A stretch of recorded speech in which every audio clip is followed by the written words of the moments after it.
नमस्कार दोस्तों, तो आपका स्वागत है हमारे ऑल स्टडी चैनल में। तो आज हम बात करने वाले हैं संविधान के बारे में। तो चलिए चलते हैं आज के हमारे पहले क्वेश्चन पे बिना वक्त गवाए हम। आज का पहला क्वेश्चन है हमारा, राज्य की कार्यपालिका शक्ति किस में निहित होती है। तो दोस्तों, राज्य की जो कार्यपालिका शक्ति रहती है वो रहती है हमारे राज्यपाल में।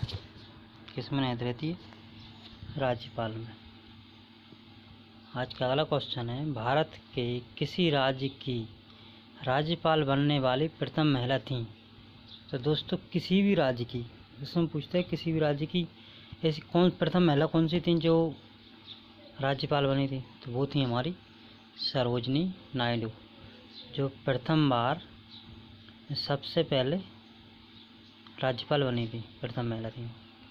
आज का अगला क्वेश्चन है, राज्य विधानमंडल के अनुमोदन के बिना राज्यपाल द्वारा जारी अध्यादेश कितनी अवधि के लिए लागू रहेगा। दोस्तों, अगर हमारा राज्यपाल अध्यादेश लाता है तो कितनी अवधि के लिए रहता है। तो वो रहता है दोस्तों कुल 6 सप्ताह के लिए। 6 सप्ताह तक राज्यपाल अध्यादेश जारी कर सकता है, इससे अधिक नहीं कर सकता है। अगला क्वेश्चन है आज का, स्वतंत्र भारत के प्रथम वित्त मंत्री कौन थे। स्वतंत्र भारत के प्रथम हमारे जो वित्त मंत्री बने थे वो थे के.एम. मुंशी। इसका राइट आंसर हो गया चौथा वाला, के.एम. मुंशी वित्त मंत्री बने थे स्वतंत्र भारत के प्रथम। स्वतंत्र भारत के प्रथम मंत्रिमंडल के केंद्रीय शिक्षा मंत्री कौन थे। तो प्रथम शिक्षा मंत्री जो हमारे थे वो थे मौलाना अब्दुल कलाम आज़ाद। इसका राइट आंसर हो गया दूसरे वाला, मौलाना अबुल कलाम आज़ाद। अगला क्वेश्चन है आज का, भारत में किसकी स्वीकृति के बिना कोई भी सरकारी खर्चा नहीं किया जा सकता। तो दोस्तों, भारत में सांसद की स्वीकृति के बिना कोई भी सरकारी खर्चा नहीं किया जा सकता है। तो इसका राइट आंसर हो गया सांसद।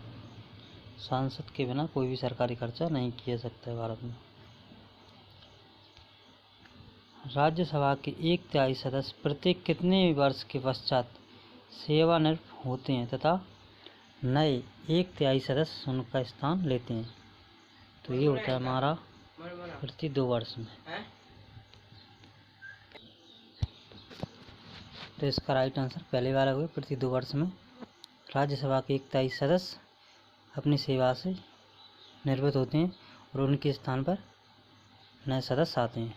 अगला क्वेश्चन है आज का, भारत का संविधान भारत के लिए किस प्रकार की सरकार की व्यवस्था करता है। तो दोस्तों, भारत का संविधान है जो वो भारत की सरकार की व्यवस्था करता है। इसका राइट आंसर हो जाएगा पहले वाला, संसदीय सरकार। संसदीय सरकार की व्यवस्था करता है। सर्वप्रथम पंचायती राज व्यवस्था को किस राज्य में लागू किया गया था। तो पंचायती राज व्यवस्था को लागू किया गया था राजस्थान में सबसे पहले। इसका राइट आंसर हो गया राजस्थान। अगला क्वेश्चन है आज का, निम्नलिखित से कौन सी विषय संघ सूची के अंतर्गत समाविष्ट है।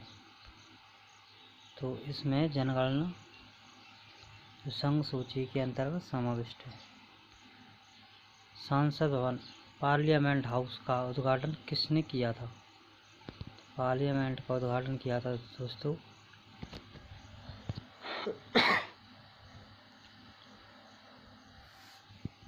लॉर्ड इरविन ने। पार्लियामेंट हाउस या संसद भवन, इसको दो बोलते हैं, पार्लियामेंट हाउस भी लिखा आ सकता है या संसद भवन का उद्घाटन किसने किया था। लॉर्ड इरविन ने किया था दोस्तों। अगला क्वेश्चन है आज का, लोकसभा व राज्यसभा की संयुक्त बैठक कब होती है। दोस्तों, राज्यसभा और लोकसभा की जब संयुक्त बैठक हुई तो लोकसभा और राज्यसभा में मतभेद होने के कारण होगी। इसका राइट आंसर हो गया दूसरा वाला, कि लोकसभा और राज्यसभा में कोई मतभेद हो गया तो उनकी संयुक्त बैठक बुलाई जाती है। लोकसभा को कौन भंग कर सकता है? तो दोस्तों लोकसभा को कौन भंग कर सकता है?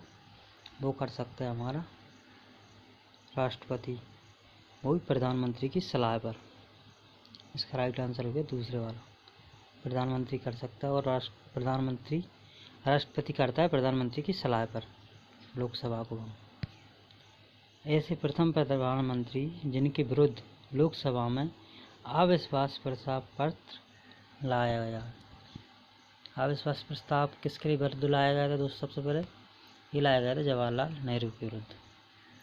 इसका राइट आंसर हो गया जवाहरलाल नेहरू। भारतीय संसद के कितने अंग हैं? तो दोस्तों भारतीय संसद के 3 अंग हैं हमारे। इसका राइट आंसर हो गया 3। देश में पहली बार राष्ट्रीय आपातकाल की घोषणा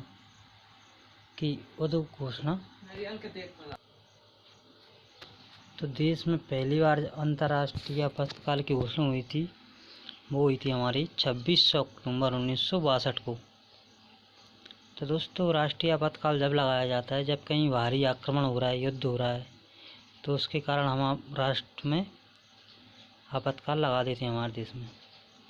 और ये कब तक चलती है दोस्तों? जब तक ऐसे ही, इसकी कोई अवधि नहीं होती, 1 साल भी चल जाए, 2 साल भी, और उसको इस प्रकार से बढ़ाया जाता है।